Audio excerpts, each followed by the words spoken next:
Assalamualaikum warahmatullahi wabarakatuh. Kenalin, namaku Rara Anisabila dengan NIM 201249192.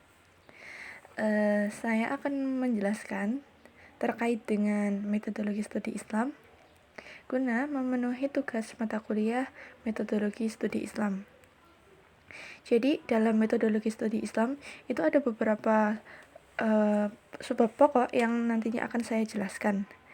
Langsung saja ke yang pertama, itu terkait dengan pengantar metodologi Islam. Jadi, metodologi itu bisa diartikan sebagai ilmu tentang cara. Nah, kalau kita kaitkan dengan studi Islam, metodologi studi Islam itu berarti sebuah cara atau langkah yang teratur dan ilmiah untuk mempelajari agama Islam secara menyeluruh. Hal ini juga mencakup terkait dengan pemahaman terhadap sumber ajaran, makna ajaran, dan juga sejarahnya. Jadi kita nggak asal belajar, tapi ada proses dan sistemnya yang kita lakukan. Kemudian, sejarah perkembangan studi Islam. Pada masa awal Islam, fokus utama dari studi Islam adalah untuk menghafal dan memahami Al-Quran serta As-Sunnah. Namun memasuki masa pertengahan Islam, di mana zaman ini Islam itu mencapai masa keemasan dengan kemajuan besar dalam bidang ilmu pengetahuan. Banyak juga aliran pemikir Islam yang muncul pada zaman ini, seperti Mu'tazilah, Asy'ariyah, dan Maturidiyah, yang memicu perdebatan dan diskusi intelektual.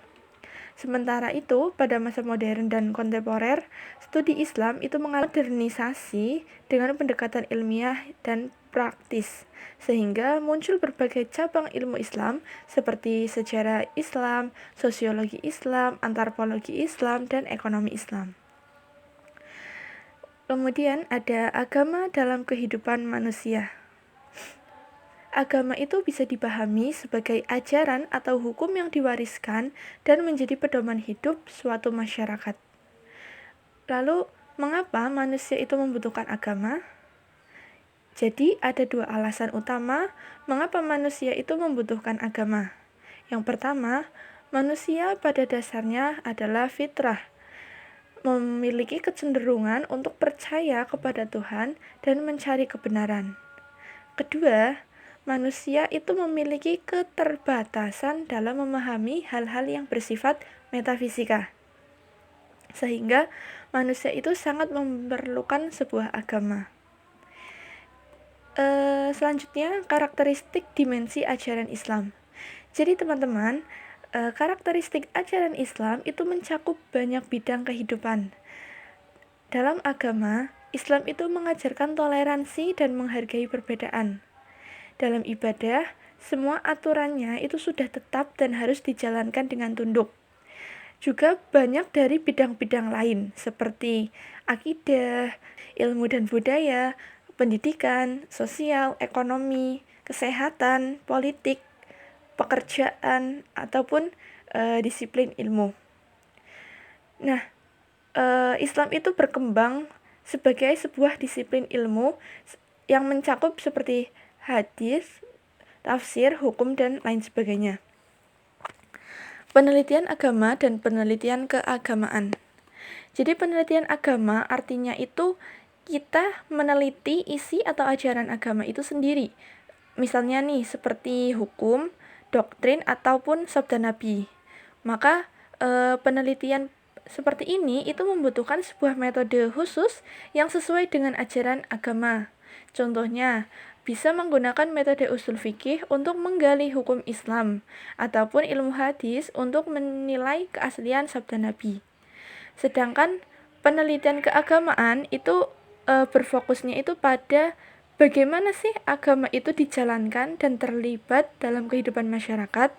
Misalnya, kebiasaan beribadah atau budaya keagamaan di lingkungan tertentu. Nah, penelitian jenis ini itu kita tidak perlu membuat metode baru, cukup menggunakan metode penelitian sosial yang sudah ada, seperti observasi, wawancara, ataupun survei. Islam dan gagasan universal. Islam itu membawa ajaran yang bersifat universal, artinya itu berlaku untuk semua manusia tanpa membedakan suku, agama, ataupun golongan. Jadi karena sifatnya yang universal, itu semua manusia itu bisa menerima ajaran ini. Nah, gagasan universal ini juga terlihat dari prinsip-prinsip Islam yang menekankan toleransi, kebebasan beragama, dan penghargaan terhadap perbedaan. Dengan sifatnya yang universal, Islam itu dapat berdialog dengan berbagai peradaban dan budaya, serta memberikan kontribusi besar dalam membangun tatanan masyarakat yang adil dan beradab. Demikian penjelasan terkait dengan metodologi studi Islam. Terima kasih.